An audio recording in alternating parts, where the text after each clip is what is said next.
and how it wouldn't have happened back in the old days.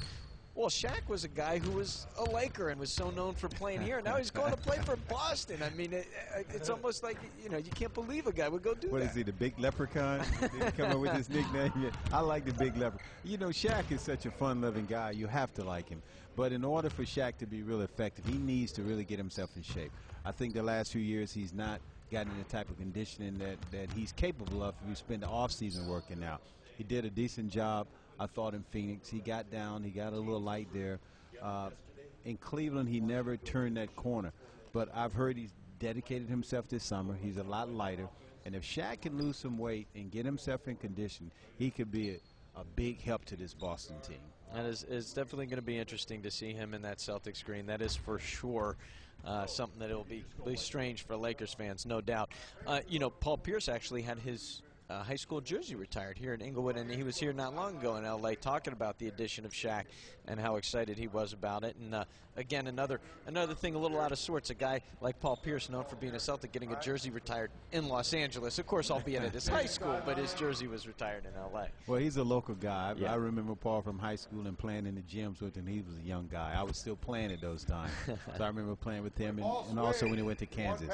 Very good player, and really surprised me because I didn't expect him to play as well as he did once he got into the NBA. And again, he walked in from day one consistently 20-plus point scorer per game, and with a lot of heart. Let's see if we can listen in here to what they're going to do in this drill.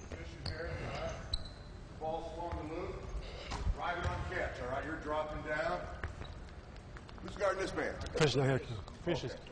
He's 2 passes away, so B is right here where he should be. All right? You're in here now, all right? 2.9 now, okay? Because he is what? 1, 2, 3 passes away, all right? So what we're going to do to start out here is just swing the basketball, all right? So if you take a look at this drill, basically what this drill is, it's a defensive positioning drill. When you're 1 pass away from the ball, Shannon Brown has the ball now. See Derek Fisher. Now he's 1 pass away, you drop. When you're 2 passes away, you need to be 2 men away from the ball. So it's a defensive positioning drill. That's what you're watching. I got you here. I got you. You see the weak side dropping when the ball's in the opposite corner. You see our Test now dropping. Test should be in the middle for 2.9 and back out.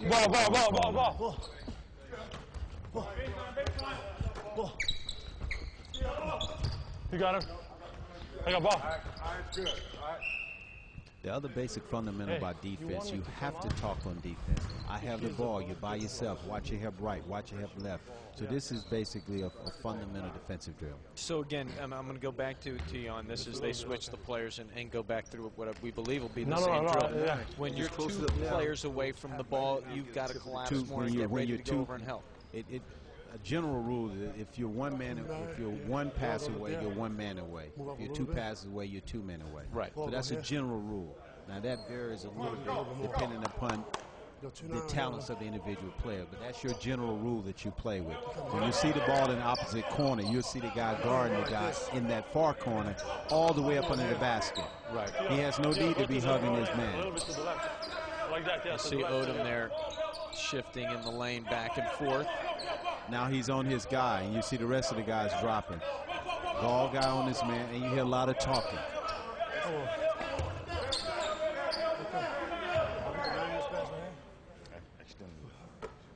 And this all changed when the zone defense came into play, too, in terms of how far you could be away from. Well, you can't break the plane or how long you can be in the lane. You have to be on the, you can't break the plane at a basket when the ball's opposite.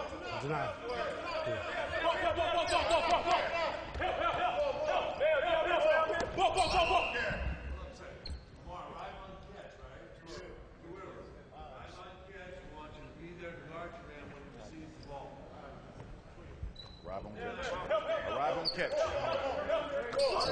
you're already there, you're extended. But if you're late, arrive on catch. Right? But if you're already on the strong side from initial. So you get the knock, watch your man catch it. Now, what's probably different, I'm not sure if training camp still structured the same way as when I was going to training camp. You'd have one practice that would focus heavily on defense, and then the other practice would focus more on offense. I'm seeing they did their conditioning drills earlier. Now they're focusing on defensive drills. Let's see if most of these other drills will be defensive drills. Set personnel out here. It's character up under the Characters back. under Character the on the basket. back. Matt Barnes. Yep. See Walton out there as well. You know, I spotted character and I want to make sure I had the right guys. He was walking on the court because you could hear in the background. Coach Person is mic'd up for us as well. He and Ron Artest were talking to character while he was off the court about the drill and giving him tips on and some help into what they wanted him doing. You see the coaching staff working with him right now.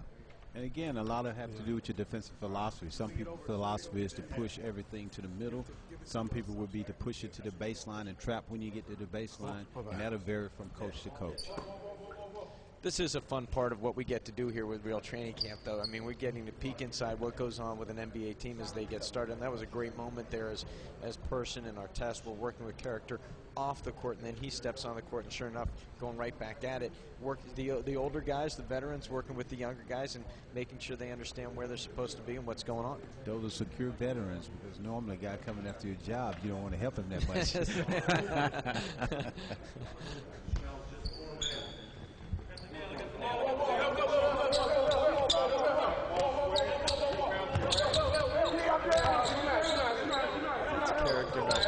So you watch them now, they're breaking that plane because they're going to trap on that corner. The guy on the wing is going to force this guy baseline.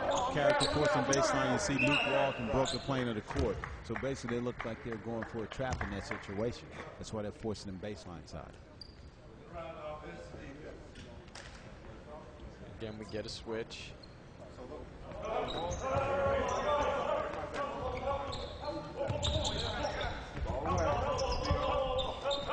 Odom with the ball there. He's a guy that's going to be interesting to watch this season, Norm, in terms of, you know, again, he's a veteran, been around for a while, went through that FIBA tournament, got a lot of playing time. Well, got a lot of playing time at center. At center, right, but in terms of how his body holds up now. Well, he's an older guy, but again, he doesn't have to log those long minutes during the regular season. He's not playing 35, 40 minutes unless someone gets hurt.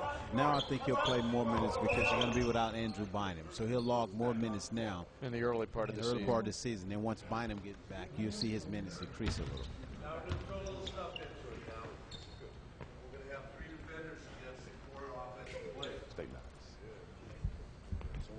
We look at Phil Jackson here. One of the things we got to talk about during the course of our show here today is that this could be the last time he goes through this process, and it's certainly it's gonna be interesting to watch during the course of the season, see how he reacts and how much, if he looks at things a little bit differently. Well, I think he looks at them differently, but it's hard to walk away from a championship team.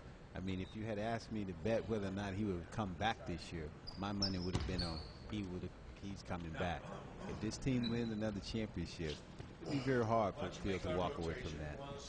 I know he's saying that this is his last season, but if this team wins, obviously you're not alone in that belief. There have been a number of people who have said the same thing.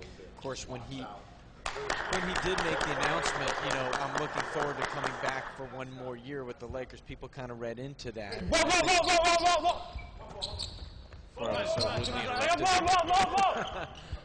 that's right. Sasha is right here in my ear. Stay there. That is Sasha. Good job, Fish.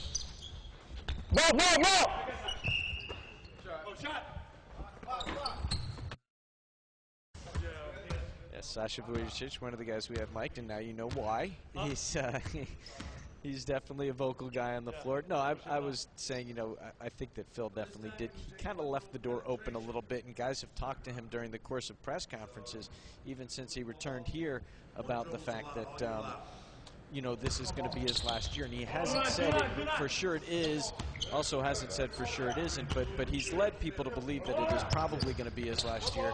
But yeah, the door is certainly open there, and a lot of people have said the same thing you did, Norm, which is if they win the championship, it might be a good shot and you're going to see him again. I'll be more inclined to believe if they win, he'll be back. Well, there you go. So you wonder if the opposing teams will start giving them gifts and stuff if they go through that whole routine at the end of the season. It'll be good. No, I don't think they'll do that. I think they'll wait for him to really announce that he's done. He'll have the opportunity to go through the league. Drills continuing here at Real Training Camp, LA Lakers. Some of the new faces, we're enjoying getting to see them go through the steps here. Of course, there's Ron Artest. See Lamar Odom looking on in the background there. Work on a defensive drill here.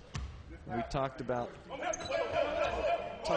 Phil Jackson, and Coach Shaw is the guy that a lot of folks are saying might be the one to step in. I think Phil had said he would love for Coach Shaw to be the one to take over if he does retire, because I think what that does is it guarantees consistency as far as offense, consistency on your bench, someone that all the players are familiar with. And I think Brian does a great job with the team. I would be very happy to see him stay in that position.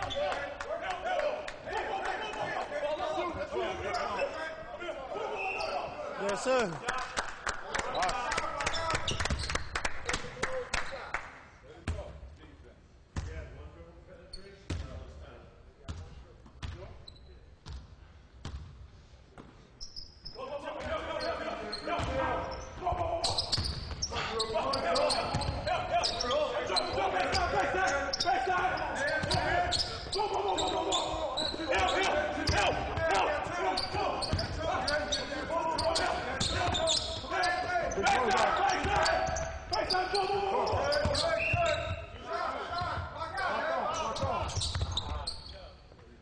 We had the right guy shooting this, man. Last time you're on the baseline, you put your hand out to stop on the drive. Ron. So it'll be a foul. You automatically fall out. On that. So put your hands back. If you do anything, you want to growl them up here. Doing offense, Ron. Offense, defense, switch it around. First time you want to pass the ball, take a shot. Tight. Shoot across the lane.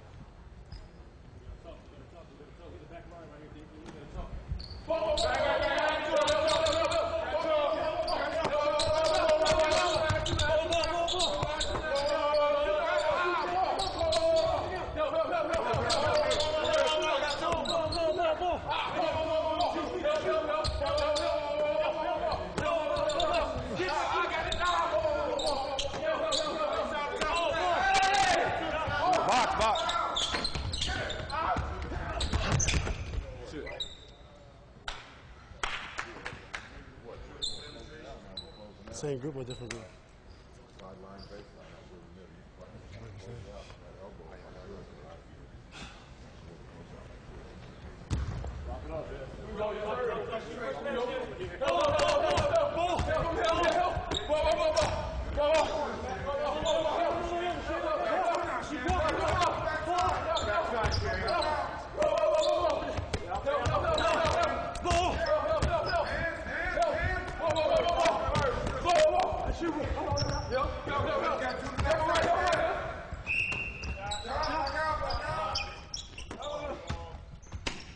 The back-to-back champs going back to basics. Real Training Camp, LA Lakers. We're going to take a quick time out. More mic'd action after this.